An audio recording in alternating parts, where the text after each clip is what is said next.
तो जैसे कि आपको पता है कि Redmi का Note 12 Pro Plus 5G जो है लॉन्च हो चुका है। अब ये वाला स्मार्टफोन के ऊपर मैंने ऑलरेडी वीडियो बना रखी कि ये स्मार्टफोन को आपको लेना चाहिए तो क्यों लेना चाहिए, नहीं लेना चाहिए तो क्यों नहीं लेना चाहिए। लिंक दे देता हूं डिस्क्रिप्शन में, आप जाके चेकआउट कर सकते हो। लेकिन यहाँ पे बहुतों को कंफ्यूजन ये भी है कि OnePlus Nord 2T 5G या फिर Redmi का Note 12 Pro Plus 5G दोनों में से कौन सा बेस्ट होने वाला है। तो गाइस अगर आपको थोड़ा सा भी कंफ्यूजन है तो यहाँ सोल्यूशन है, इस वीडियो को पूरा देख लीजिए, इत्मीनान से देखिए, टाइम निकाल के देखिएगा ना तो आपका कंफ्यूजन 110% दूर होने ही वाला है। क्योंकि यहाँ पे मैं आपको बता दूं किन यूजर को जो है OnePlus Nord 2T लेना चाहिए और किन यूजर को जो है Redmi का Note 12 Pro Plus 5G लेना चाहिए। देखिए ज्यादा समय को नहीं खपाते हुए डायरेक्ट मुद्दे के ऊपर आते हैं। यहाँ पे सबसे पहले हम लोग प्राइसिंग के बारे में बात कर लेते हैं। कोई भी स्मार्टफोन को चुनने के लिए प्राइसिंग बहुत ही बड़ा मैटर होता है। आप अच्छे से जानते हो कोई भी स्मार्टफोन में आपको जब रिकमेंड करता हूं तो प्राइसिंग मेरे लिए बहुत ही ज्यादा इंपॉर्टेंट रखता है। क्योंकि भाई हमको फोन तो अच्छा चाहिए, साथ ही साथ बजट के अंदर अच्छा फोन चाहिए होता है। तो जहां तक बात है OnePlus Nord 2T 5G की प्राइसिंग के बारे में, दो वेरिएंट यहाँ पे देखने को मिल जाते हैं। 8GB 128GB का जो प्राइसिंग रखा गया वो लगभग 29,000 रुपए रखा गया अभी के टाइम में, और 12GB रैम 256GB का जो प्राइसिंग रखा गया वो लगभग 34,000 रुपए में रखा गया है। हाँ वो बात की बात है कि जब ऑफर वगैरह आता तो इसका प्राइसिंग और भी नीचे चला जाता, तो वो बात की बात है, उस पर हम लोग अभी चर्चा नहीं करेंगे। कब किसका प्राइस कितना गिर जाए तो हमको भी नहीं पता भैया, इंसान का ही वैलिडिटी नहीं है तो प्राइसिंग का वैलिडिटी हम आपको क्या ही दें। जहां तक बात है Redmi Note 12 Pro Plus 5G की प्राइसिंग के बारे में, तो ये भी आपको दो वेरिएंट में देखने को मिल जाता है। 8GB 256GB जो कि आपको 30,000 रुपए में मिलता है, 12GB 256GB जो कि आपको 33,000 रुपए में मिलता है। अब अगर आपके पास ICICI का कार्ड है तो आपको इंट्रोडक्टरी प्राइस में जो है 3,000 रुपए का डिस्काउंट मिल जाएगा, थोड़ा सा कम दाम में ये आपको देखने को मिल जाएगा। तो टेक्निकली अगर दोनों का प्राइसिंग देखिएगा ना तो दोनों का प्राइसिंग लमसम में सेम ही है। अगर आपको कोई भी तरह का ऑफर नहीं मिलता तो आप अपना बजट के हिसाब से देख लीजिए दोनों में से आपको कौन सा सूट करता है, बाकी फोन कौन सा बेटर है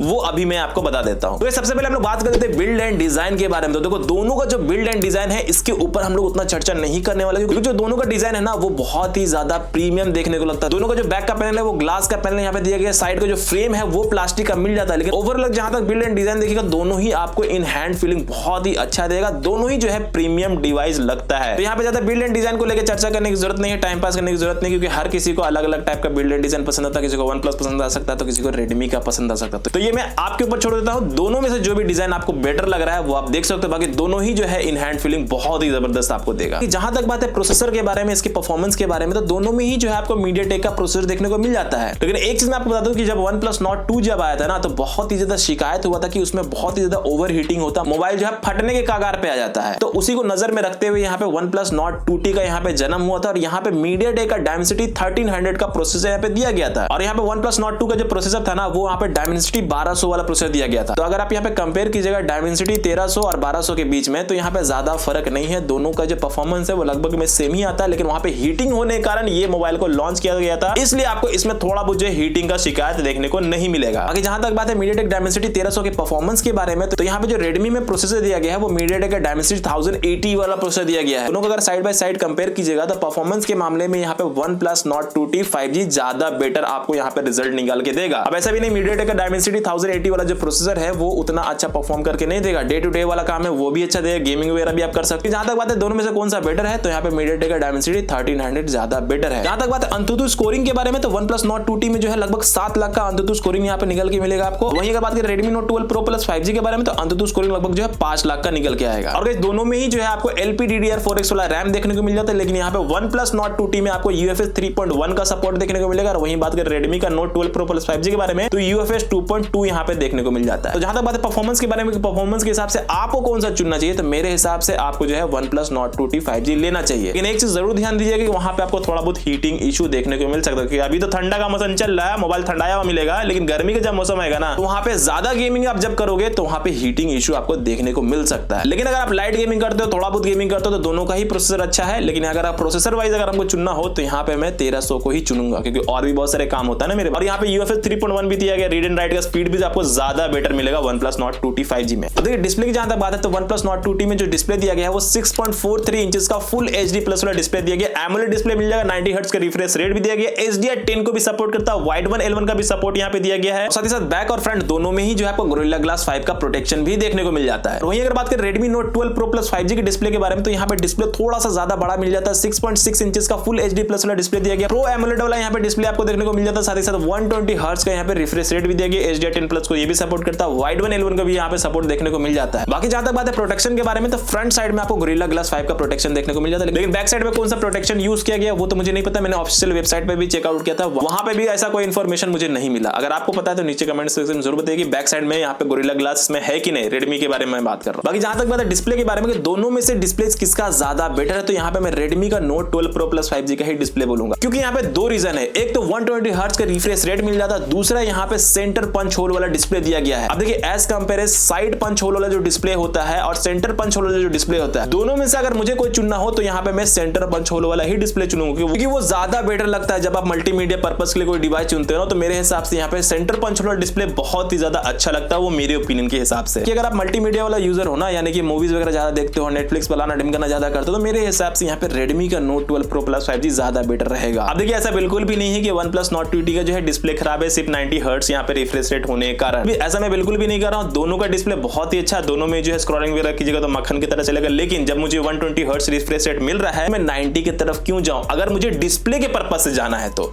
समझ रहे हैं ना। अब देखिए आज के टाइम में सबसे इंपॉर्टेंट चीज क्या होता है, सबसे इंपॉर्टेंट चीज तो पैसे ही होता है, लेकिन पैसा के अलावा जो है मोबाइल फोन में कैमरा होता है। तो जहां तक बात है कैमरे के बारे में, तो OnePlus Nord 2T में आपको ट्रिपल कैमरा वाला सेटअप मिल जाता है, जहां पे आपको सोनी का सेंसर मिलता है, सोनी IMX766 वाला सेंसर मिल जाता है, 50 मेगापिक्सल का मेन सेंसर मिलेगा, 8 मेगापिक्सल का अल्ट्रा वाइड और 2 मेगापिक्सल का मोनो लेंस, और जो फ्रंट का कैमरा है वो 32 मेगापिक्सल का यहाँ पे कैमरा देखने को मिल जाता है। इसमें भी सोनी का सेंसर यूज किया गया है IMX615 वाला। इसमें आपको OIS का भी सपोर्ट मिल जाता है और EIS का भी सपोर्ट देखने को मिल जाता है, और रियर कैमरा से आप 4K 30 FPS तक का रिकॉर्डिंग भी कर पाओगे। और वहीं बात करें फ्रंट कैमरा के बारे में तो 1080p तक का आप रिकॉर्डिंग वहां पे कर सकते हैं। अब जहां तक बात है Redmi Note 12 Pro Plus 5G के बारे में, तो यहाँ पे नंबर तो आपको बहुत बड़ा मिल जाता है, लेकिन दोनों में से कौन सा बेटर रहेगा वो मैं अभी आपको बता देता हूँ। यहाँ पे जो कैमरा दिया गया वो डबल सेंचुरी मार चुका है मेरे भाई, 200 मेगापिक्सल का यहाँ पे सोनी का सेंसर दिया गया, HPX वाला, साथ ही साथ 8 मेगापिक्सल का यहाँ पे अल्ट्रा वाइड वाला कैमरा मिल जाता है, 2 मेगापिक्सल का यहाँ पे मैक्रो लेंस और 16 मेगापिक्सल का यहाँ पे सेल्फी कैमरा दिया गया है। अब देखिए 16 मेगापिक्सल में कौन सा सेंसर यूज किया गया वो तो यहाँ पे ऑफिशियल वेबसाइट में मेंशन नहीं था, लेकिन यहाँ पे जो 200 मेगापिक्सल का कैमरा है वो सैमसंग का HPX वाला सेंसर है। बाकी यहाँ पे भी सेम 4K 30 FPS तक का रिकॉर्डिंग कर सकते हो रियर कैमरा से, और फ्रंट कैमरा से 1080p तक का रिकॉर्डिंग कर सकते हो। अब देखिए जहां तक बात है कैमरे के बारे में, कैमरा के हिसाब से मुझे कौन सा अच्छा लग रहा था, देखो मैं नंबर पे नहीं जाता, मैं सेंसर पे जाता हूं। मेरे तो सीधी सी बात है, जो सोनी का सेंसर है IMX666 वाला सेंसर, वो काफी ज्यादा जो है स्टेबल सेंसर और काफी ज्यादा अच्छा सेंसर और काफी ज्यादा फ्लेक्सिबल वाला सेंसर भी है। बात वही आ जाती है जब मुझे दोनों में से कोई चुनना हो तो मैं किसे चुनूंगा। तो कैमरा के हिसाब से यहाँ पे मैं OnePlus Nord 2T को ही चुनने वाला हूं, क्योंकि यहाँ पे जो सेल्फी कैमरा भी दिया गया वो 32 मेगापिक्सल का कैमरा दिया गया, और साथ ही साथ वहां पे सेंसर बताया गया है कि सोनी का IMX615 वाला सेंसर यूज किया गया है। तो सीधी सी बात है मुझे सोनी का सेंसर पे ज्यादा भरोसा है यहाँ पे सैमसंग का HPX के बिहाफ में। हाँ नो मेरे भाई, यहाँ पे सैमसंग का HPX सेंसर भी अच्छा होगा, लेकिन जहां तक बात है कैमरा के हिसाब से कोई फोन चुनने के लिए, यहाँ पे मैं सोनी वाला ही चुनूंगा, जिसमें मुझे पहले से पता है कि फ्रंट और बैक में कौन सा सेंसर यूज किया गया है। और एक चीज मैं आपको बताना भूल गया कि जो Redmi का जो कैमरा है उसमें भी आपको जो है OIS का सपोर्ट देखने को मिल जाता है। अब देखिए जहां तक बात है बैटरी के बारे में, तो यहाँ पे थोड़ा सा पंगा हो सकता है। OnePlus Nord 2T में आपको 4500 mAh की बैटरी मिल जाती है और 80 वाट का फास्ट चार्जिंग मिल जाता है, यानी कि वूक चार्जिंग मिल जाता है। Redmi Note 12 Pro Plus 5G के बारे में तो 4980 mAh की बैटरी मिल जाती है, लगभग जो है 5000 mAh आप बोल सकते हो। बाकी यहाँ पे जो एडेप्टर दिया गया है ना वो 120 वाट का एडेप्टर दिया गया है। तो सीधी सी बात है, अगर आपको बहुत ही फास्ट चार्जिंग वाला मोबाइल चाहिए, आपको फटाफट से अपने मोबाइल फोन को चार्ज करना, आपके पास ज्यादा वक्त नहीं होता, तो आग बंद के आप Redmi की तरफ जा सकते हो, क्योंकि वहां पे आप जल्दी से मोबाइल फोन को चार्ज कर सकते हो। अब देखिए दोनों ही स्मार्टफोन में आपको out of the box Android 12 मिल जाता है। और जहां तक बात है OnePlus Nord 2T के बारे में, जहां पे आपको OxygenOS 12.1 मिल जाएगा, जो कि अपडेट के बाद आपका कलर OS बन जाएगा, ये चीज जरूर से ध्यान दीजिएगा। बाकी वही Redmi में आपको MIUI 13 देखने को मिल जाता है। अब कुछ एक्स्ट्रा फीचर्स के बारे में बात करें तो यहाँ पे आपको Redmi Note 12 Pro Plus 5G में आपको 10 5G बैंड देखने को मिल जाते हैं, और वहीं अगर बात करें Nord 2T के बारे में तो 8 5G बैंड वहां पे आपको देखने को मिल जाएगा। बाकी दोनों ही स्मार्टफोन में आप ड्यूल सिम लगा सकते हो, Wi-Fi 6 का सपोर्ट मिल जाता है दोनों ही स्मार्टफोन में। लेकिन OnePlus Nord 2T में आपको 3.5 का जैक नहीं मिलेगा, Redmi के फोन में आपको 3.5 का जैक मिल जाएगा। और आयर ब्लास्टर जो है Redmi के फोन में मिल जाएगा। और वहीं बात करें OnePlus Nord 2T के बारे में तो वहां आपको अलर्ट स्लाइडर देखने को मिल जाता है, इस वाले OnePlus में आपको मिल जाएगा, बाकी वाले OnePlus में से निकाल दिया गया है। बात है स्पीकर के बारे में तो OnePlus Nord 2T में आपको कोई भी तरह का Dolby Atmos वाला सपोर्ट नहीं मिलता है, स्टीरियो स्पीकर वहां पे देखने को मिल जाता है। Redmi Note 12 Pro Plus 5G में आपको Dolby Atmos मिल जाएगा। अब बात कर लेते हैं मुद्दे के बारे में, सीधी बात नो बकवास की, दोनों में से कौन सा बेस्ट रहेगा। तो इस पार्ट को ज्यादा लंबा ना करते मैं डायरेक्ट आपको यहाँ पे बता देता हूँ कि अगर आपको एक अच्छा परफॉर्मेंस चाहिए, एक अच्छा कैमरा चाहिए, इस दो बेसिस पे अगर आपको कोई स्मार्टफोन चुनना है तो मेरे हिसाब से OnePlus Nord 2T का जो है ज्यादा अच्छा डील आपको मिल जाता है, क्योंकि वहां पे सेंसर भी बताया गया कौन सा सेंसर यूज किया गया फ्रंट एंड बैक में, साथ ही साथ जो प्रोसेसर है वो भी आपको अच्छा परफॉर्मेंस निकाल के देगा 1080 के बिहाफ में। बाकी जहां तक बात है बिल्ड एंड डिजाइन के बारे में तो दोनों का जो बिल्ड डिजाइन अच्छा है, बैटरी भी अच्छी है। बाकी फास्ट चार्जिंग चाहिए तो आप देख लीजिए कि फास्ट चार्जिंग आपको इसमें लेना है या उसमें लेना है। बाकी जो मोटा मोटी चीज होता है वो प्रोसेसर, कैमरा और बिल्ड एंड डिजाइन और प्राइसिंग होता है। तो उस हिसाब से मुझे लगता है कि OnePlus Nord 2T एक अच्छा डील हो सकता है। अगर आपको कैमरा वाला फोन चाहिए, एक अच्छा परफॉर्मेंस वाला फोन चाहिए तो मेरे हिसाब से OnePlus 2T ले लीजिएगा, दिक्कत नहीं होना चाहिए। बाकी आप देख लीजिए आपका फर्स्ट प्रेफरेंस क्या है, आपको 3.5mm जैक चाहिए, आयर ब्लास्टर चाहिए कि क्या चाहिए, 200 मेगापिक्सल वाला कैमरा चाहिए या नया जवानी वाला फोन चाहिए, यानी कि मोबाइल फोन जब लॉन्च होता है तभी आपको लेने का दिल करता है। अगर आपको ऐसा कुछ मन करा तो बिल्कुल आप ले सकते हो, क्योंकि पैसा आपकी है,